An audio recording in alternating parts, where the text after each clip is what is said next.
Ito yung magandang story. Ito yung ginawa ko. Sabi ko, start ng 2024, I will change my life. Completely rewire yung buhay ko. Pero wala akong pagsasabihan. Sasarilihin ko lang. Diba? Kasi minsan, parang naglilik yung energy eh. Pag sabi mo, ay hindi, bukas magbabago na ako. Pagka parang sinabi mo sa iba, parang Evil eye yun. najijinx. Evil eye Parang yun. najijinx siya eh. So sabi ko, wala akong pagsasabihan. Starting 2024, I will change my life. Completely rewire my mindset, yung lifestyle ko. So ang ginawa ko, I wake up 4 a.m. 4 a.m. every single morning. So ano naman magagawa mo ng 4 a.m. Ang aga-aga nun. So ginagawa ko, first of all, intermittent fasting, black coffee, tapos I read books, journal, and then kapag medyo may araw na, nag-start na ako mag-exercise. So bakit ka nag-came up sa ganyan? Before po kasi, ang profession ko, licensed professional teacher ako. Bago ako nag-full-time sa content creation. And then call center agent po ako. So doon nag-call center agent ako, na-develop ko yung listening skills. Iba po kasi yung American accent eh, di ba? Sa Filipino accent. So ngayon, na-take ko as an advantage yung pakikinig ko ng podcast sa Western country. Kaya hindi ko completely alam yung ginagawa ko. Pero ginagaya ko lang yung habits at yung kung paano yung routine ng mga successful. Morning routine. Mga successful na tao. So, nag-hope lang ako na something will change. Pero sabi ko sa sarili ko, Nag-ice bath ka na rin ba? Hindi na ako umabot doon. Naglulublog ka sa ice eh. Hindi naman ako umabot doon. Kasi batsa lang yung sa amin eh. So, sabi ko, kapag haharapin ko na to, kahit abutin ako ng 1 taon, mabayaran ko lang yung na-accumulate ko na utang. Malaki din kasi na-accumulate kong utang. Time out. Did you close already? Hindi pa. Hindi pa? Hindi pa. Okay. Gusto pa lang muna niyang bayaran yung mga utang niya. Yes. Gusto ko makabangon. Kasi sayang yung grand opening mo. Sayang yung lahat ng... So pwede mo ituloy yung negosyo. Pwede. And then slowly, binabayaran mo. At saka may isa pa akong kalaban ego. Yeah. Dahil ang tingin ng tao sa'yo, may negosyo ka. True. Sobrang big time mo. True. Sobrang well off ka na sa buhay. Wala ka ng problema. So yun. So sabi ko, kahit abutin ako ng 1 year, haharapin ko to. Basta mabayaran ko na yung utang ko, maklear siya. Pero sabi ko, kapag ginalingan ko, kaya ko itong mabayaran within 6 months. Yeah. Cut the story short, nabayaran ko siya in just 3 months. Wow. Anong ginawa mo? So, I shifted yung aking ginagawa sa social media. Before kasi, ang gusto ko sanang personal branding is yung parang idol-idol. Actually, parehas ako ng... Tulpo ang dating. Parang mga idol, parang mga idol talaga ng taong bayan, ganyan. Pero, ang nangyari is, para din ako newscaster eh. Kasi, messenger lang ako kapag may bagong labas na motorsiklo, sumasakay ako, nire-review ko yung specs and features para makatulong dun sa mga bibili pa lang. So, pero, if you celebritize yourself on a certain niche, meron pa rin talagang parang idol factor. Malakas pa rin naman. So, going back dun sa 3 months na yon, pinagtataka ko, ba't di ko mahuli yun? Kaya si Tito Mikey, idol factor yan eh. Yung gusto niyang sundan yung lifestyle ni Tito Mikey, di ba?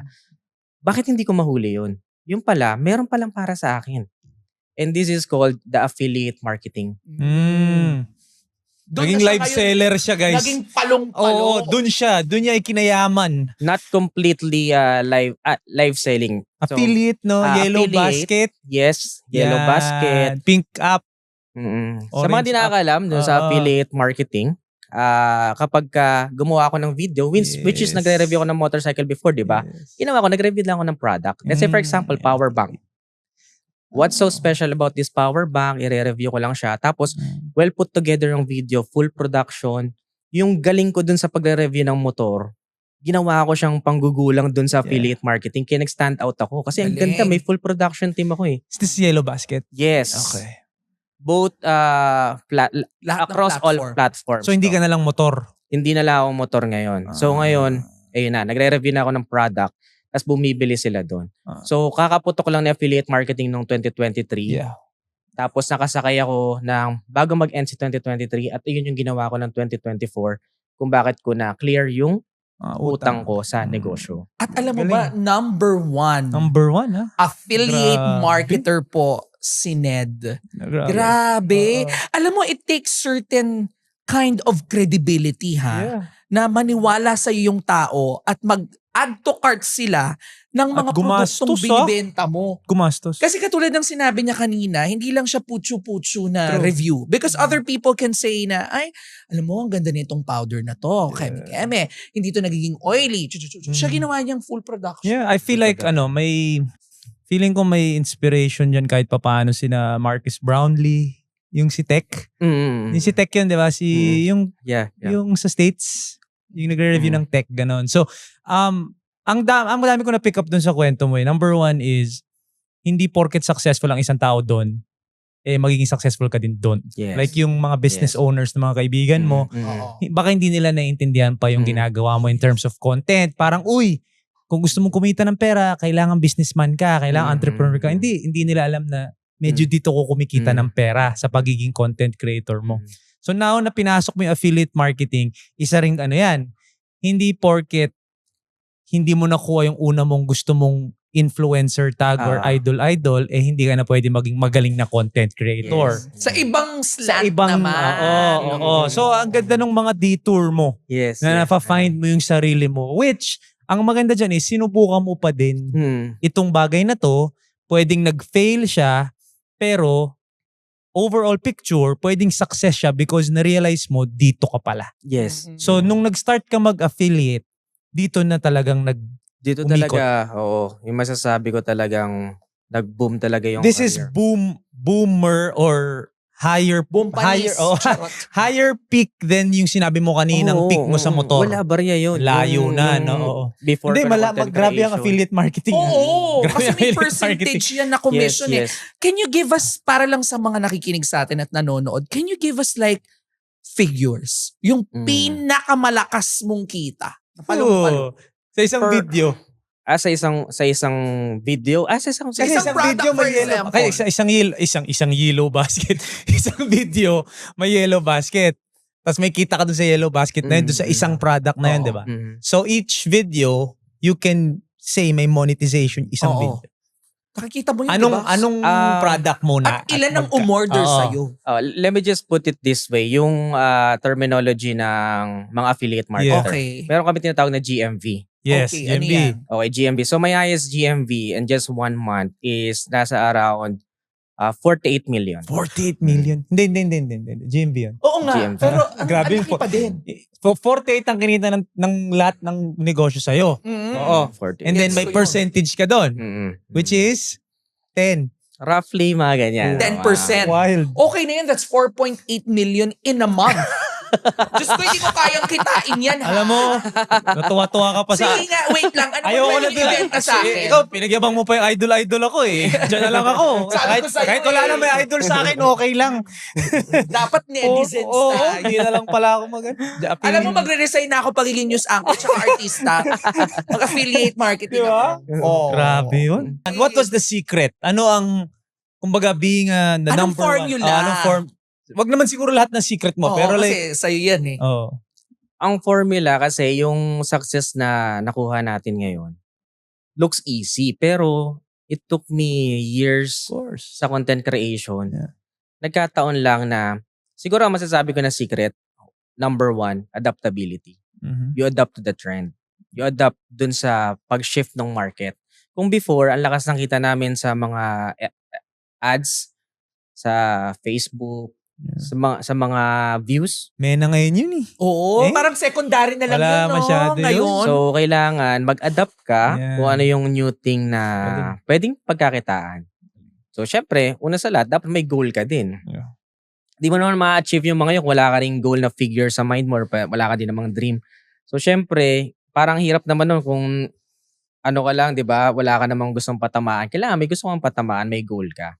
So, isa yun sa mga secret. At the same time, yun nga, ang ginawa ko kasi, last year kasi, I finally closed yung aking business. Store. Exactly 1 year. Ngayon. Ito na yun. So, Exactly. how many years was it nung... Nag-run siya ng 2 years, 3 years, 2 years, no? 2 years. 2 years. Nag-run siya ng 2 years. Tapos, I finally decided to close the business. The only problem is, meron na akong mga staff and employee yun na nga. Oo, kawawa. Ano yun? na naka-depende na sa akin. Yeah. And may binubuhay tong mga to. So lahat ng mga staff ko na yon, niretain ko siya dito sa bago kong ginagawa. Tama. Ay, Sa affiliate marketing. I turned my saleswoman and salesman into live sellers. Nice. Tapos yung iba ko namang staff, I turned them into editors. Galing. Galing. Wala kang tinanggal. Oo. So ayun yung ginawa namin. Kaya ngayon, masasabi ko na I attack it like a business. True. Dapat naman talaga. Kung 4.8 million ang kinikita mo at hindi pa business yan, ano yan? Sideline. Kahit maghubad na ako. Oo. Kung makita ko ng 4.8 million in a month, gagawin ko yan. Oo. Grabe So, okay. So, bago tayo mag-push through dun sa kwento mong yan, let's talk about, of course, yung internet reliability muna. Kasi, of course, you started as a content creator. Even nung nag-business ka with your Ned Shop, Nedi Shop.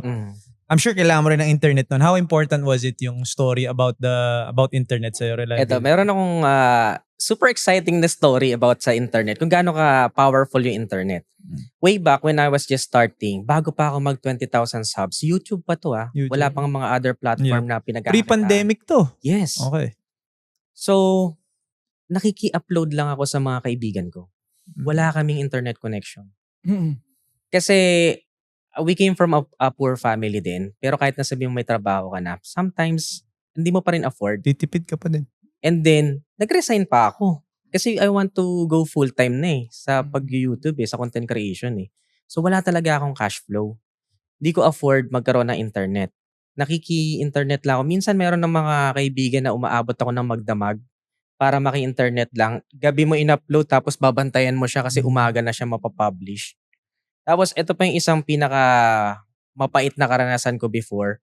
Tinapos ko yung edit. Pinilit ko matapos siya by mga 6 p.m. Kasi may yung kaibigan ko coming from work ng 7 p.m. Gusto kong abutan. Nagising pa siya para makapag-upload ako. So this is one of my friend Pagdating ko doon, bukas pa yung ilaw. Nung makita niyang nag-arrive na ako, sinarado niya yung pinto tapos sinarado yung ilaw. Tapos kumakatok ako. Hindi niya pinagbubuksan. Alam ko naman nagising pa. So napaisip ako by that time. Sabi ko, bakit ganun? Bakit internet lang pinagdadamot pa? Hindi naman to nauubos Diba? Parang kahit nga yung asin may ka sa kapitbahay mo, mauubos pa yun Or baka mabawasan pa yung jar nila ng asin. Pero yung internet connection, diba? Makiki-internet ka lang sa akin sobrang laking factor na nun kapag ka makapag-upload lang ako ng isa. Yeah. Kasi doon ako kumukuha full-time na ako Doon ako kumukuha ng source of income ko So, by the time na nakuha ko na yung first YouTube sweldo ko, which I thought na 5,000 pesos siya back then, tuwan-tuwa na ako nun kasi you're earning from something na passionate ka Hindi na ako employed na doon na talaga ako kumukuha ng source of income. Tapos, luckily, nahati lang pala siya into 2 payouts. Yeah. So, meron pang another 6,000 pesos. So, may 11,000 pesos na ako ngayon. And I was raised by a single mom kasi. So, dalawa lang kami ng mom ko sa bahay.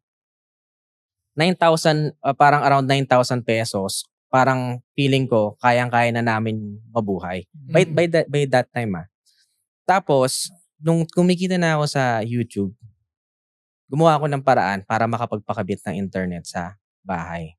Which is, dahil nga, pa lang to, medyo pandemic days pa to, wala pang linya ng internet dun sa amin. Wala pang linya ng internet. Medyo looban kasi yung sa amin Alam mo, ginawa ko dun sa pera ko. Nag-inquire ako sa Converge. Tinanong ko kung paano magkakaroon ng internet sa bahay. Sir, malayo po kayo sa main line ng internet. Pero kapag may poste po dito sa may part dito, pwede po namin kayong kabitan. So, in-all-in ko lahat ng pera na meron ako by that time para makabili ng poste. Tayo ka ng poste doon? Yeah.